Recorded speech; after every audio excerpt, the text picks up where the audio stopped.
I am Mohammed Natzir, a man shaped by the crossroads of faith and nationhood, whose life was spent weaving Islamic principles into the fabric of Indonesia's struggle for independence and identity.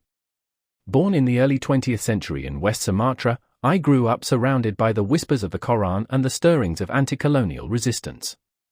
From the village mosques to the halls of power, my journey was always guided by one conviction, that Islam is not just a spiritual path but a complete framework for life, capable of uplifting individuals and societies alike. My education began in traditional Islamic schools, where I learned to love the depth of our faith, but it was in Bandung that my horizons expanded. There, I encountered modern thought and the urgent questions of our time. How could a newly independent Indonesia honor both its Islamic roots and its pluralistic reality?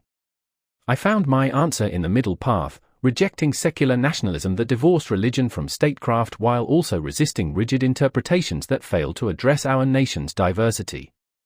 As a teacher, journalist, and later as Indonesia's fifth prime minister in the mid-20th century, I sought to demonstrate that Islam and democracy could harmonize, that faith could be the soul of our nation without suppressing its plural body. The political turmoil of my time tested these ideals.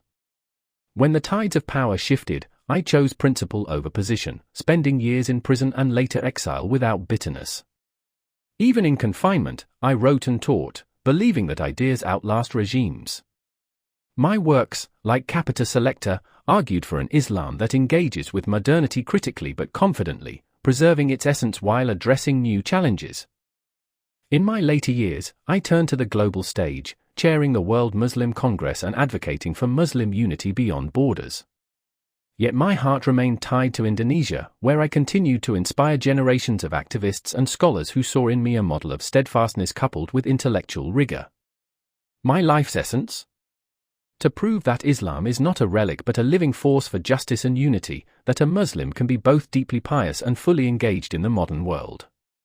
Until my last breath in the early 1990s, I remained a servant of Allah and my people, convinced that true victory lies not in power but in the courage to hold fast to truth while embracing the responsibilities of our time.